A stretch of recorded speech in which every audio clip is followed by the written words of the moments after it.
शनिवार के दिन जो पीपल के वृक्ष में सरसों के तेल का दीप लगाता है उसको शनि कभी परेशान नहीं करता। एक बात हमेशा ध्यान रखिएगा, मान लो अगर कोई भारी रोग ऐसा शनि महाराज के कारण हो गया हो, अच्छे काम करते करते उल्टे हो रहे हैं, होते हैं किसी किसी के साथ में, विपरीत परिस्थितियां आ जाती है, अच्छा करने जाओ बुरा हो जाता है, अच्छा कर्म करने जाओ बुरा हो जाता है। तो पीपल के वृक्ष की जो छाल होती है, छाल देखिए, पीपल के वृक्ष में जो छाल लगी होती है, उस छाल को घिसकर चंदन बनाकर भगवान शंकर का स्नान कराकर, अभिषेक कराकर, पूजन कराकर, पूजन कराने के बाद हमें पिपलेश्वर महादेव का नाम लेकर, कौन से महादेव? पिपलेश्वर महादेव का नाम लेकर वो जो घिसी हुई छाल होती है उस छाल का तिलक भगवान शंकर को लगा लो और उसी का थोड़ा सा भाग अपने कंठ पर, मस्तक पर लगाना प्रारंभ कर दो। धीरे धीरे जो विपरीत दशा है वो सुधरना प्रारंभ हो जाती है। पर नाम याद रखना, पिपलेश्वर, जम के बोलिए, पिपलेश्वर महादेव। एक देवता ऐसे हैं जिन्होंने दूसरे का हिस्सा खाने का प्रयास करा था और आज भी उस देवता से दुनिया डरती है। और उन्होंने दूसरे का हिस्सा खाने का प्रयास करा था तो शंकर भगवान ने उसको भी नहीं छोड़ा। कौन से देवता? वो बाल्टी में हर शनिवार को आते हैं आपके यहाँ। कौन से? शनि देव। उन्होंने क्या करा था? भगवान सूर्य नारायण ने अपने सारे पुत्रों को देखा, सारे पुत्रों तो सारे पुत्रों को देखकर आज मेरे सूर्य नारायण भगवान बड़े सुखी, बड़े प्रसन्न। मेरा पुत्र शनि भी श्रेष्ठ है, मेरा पुत्र यम भी श्रेष्ठ है, सब ठीक है।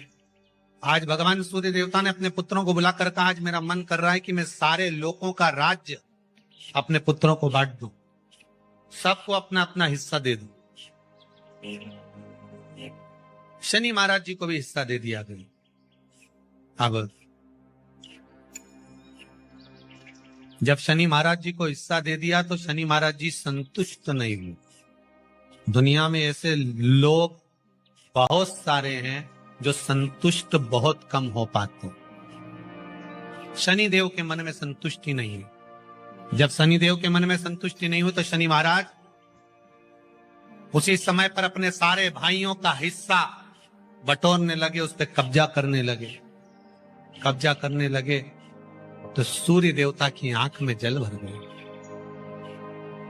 कितना तेजवान सूर्य नारायण, कितने तेजवान, कितना तेज भगवान सूर्य के पास में था। पर शनि महाराज को देखकर आज रो रहे हैं। शनि महाराज को, शनि महाराज ने अपने भाइयों के इस हिस्से पर क्या कर लिया।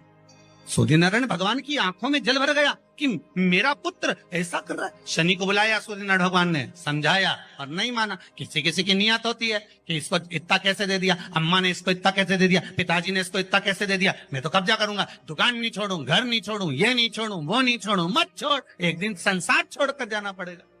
तब कहीं जमीन जायदाद छाती पे बांध के ले जाएगा। नहीं माने तो सूर्य देवता ने अपने गणों को भेज दिया, जाओ जरा शनि महाराज को जरा हटाओ वहां से। शनि महाराज को गुस्सा आया और शनि महाराज ने उन सारे गणों को नष्ट कर दिया। सूर्य नारायण रो रहा है। भगवान शंकर की पंचायत में सूर्य देव भी हैं, मतलब शंकर भगवान के मित्रों की गणना में सूर्य आते हैं।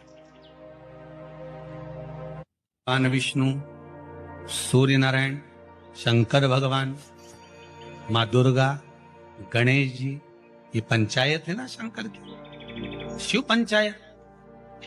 शिव परिवार में कार्तिकेय, गणेश जी, पार्वती जी, शंकर जी, नंदी, ये शिव परिवार। पंचायत में सूर्य देवता सूर्य नारायण को रोता हुआ देखकर भगवान शंकर को बड़ा दुख है। शिव जी ने पूछ लिया, क्या बात है, आप रो रहे हो? नारायण, क्या हो गया? मेरा बेटा मानने को तैयार नहीं है। आप चिंता मत करो, अभी देखता हूं मैं जाकर। और भगवान शंकर ने जाकर तुरंत सूर्य नारायण भगवान के कहने पर शनि देव को जाकर समझाया। इतने में तो शनि देव आग बबूला हो गए। आग बबूला होकर शनि देव ने कहा, ए शिव, आप मुझे जानते नहीं हो? शंकर भगवान ने कहा, क्या जानना है ये बताओ,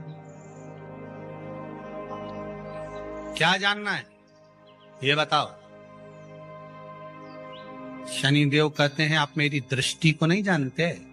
शंकर भगवान ने कहा, तू भी नहीं जानता कि तेरी दृष्टि खराब कैसे हुई?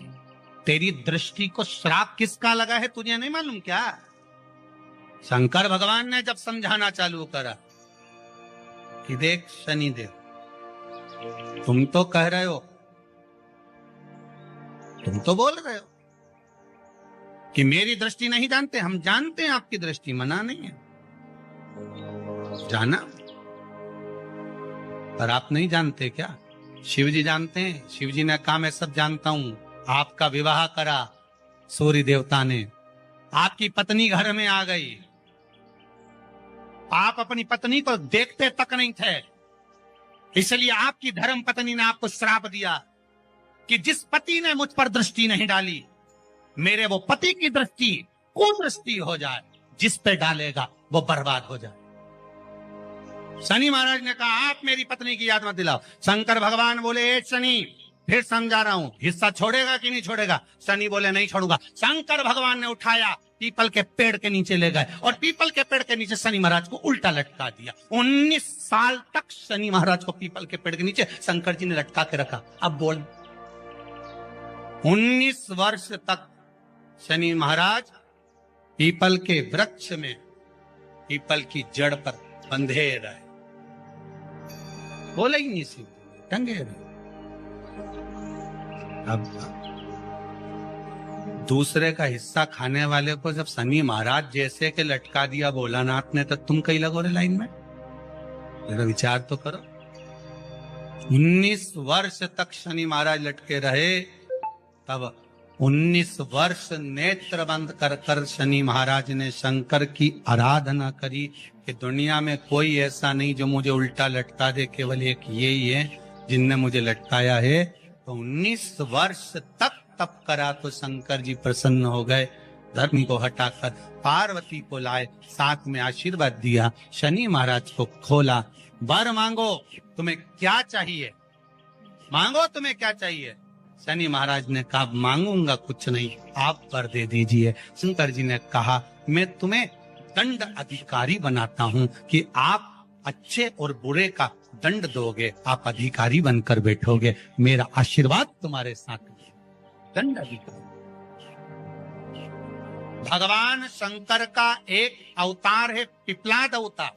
पिपलाद अवतार, जब दधीचि ऋषि की अस्थियां चली गई, उनकी धर्मपत्नी सुभाष ने देखा, मेरे पति को मार दिया गया, मेरे पति की अस्थियां ले गए राक्षसों का संहार करने के लिए, उनकी अस्थियां लेकर चले गए, मेरा पति चले गया। सुभाष गर्भ से थी, मरना चाहती थी, प्राण छोड़ना चाहती। शिव जी ने देखा, ये तो अग्नि के ऊपर चढ़कर अपनी देह त्याग रही।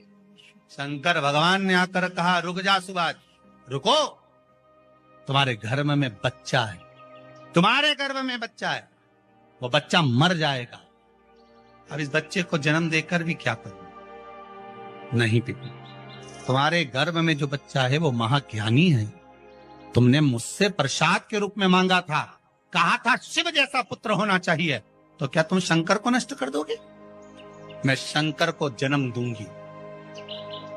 सुभाष ने 2 पत्थर उठाए, अपने गर्भ पर मारना प्रारंभ करा, गर्भ पर मारा, बच्चे ने जन्म लिया। बच्चा 7 महीने का था। उस बच्चे को उठाकर पीपल के कोटर में रख दिया। पीपल की कोटर। एक गिलहरी पीपल के फल को लेकर आती थी, पिपलाद के मुंह में देती थी। शिव का एक इसलिए शंकर का नाम ही पिपलेश्वर महान। शिव का एक अवतार पिपलाद के रूप में हुआ है।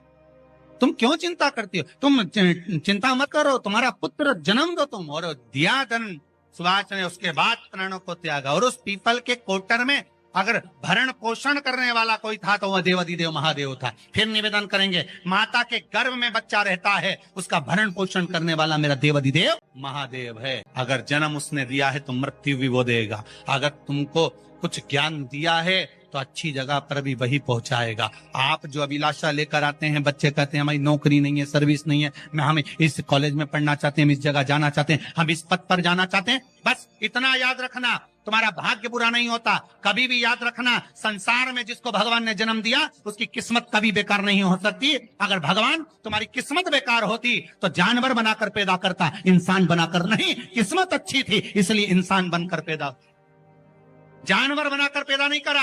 अगर तुम्हारी किस्मत अच्छी थी इसलिए मनुष्य बनकर पैदा हुए हो, इंसान बनकर पैदा हुए हो, मानव बनकर पैदा हुए हो। भगवान को दोष मत देना कि भगवान ने किस्मत बेकार दी है। भगवान ने किस्मत अच्छी बनाई है इसलिए तुझे मृत्यु लोक में जन्म दिया। भगवान ने भाग्य अच्छा बनाया इसलिए तुझे शिव महापुराण की कथा सुनने का मौका दिया।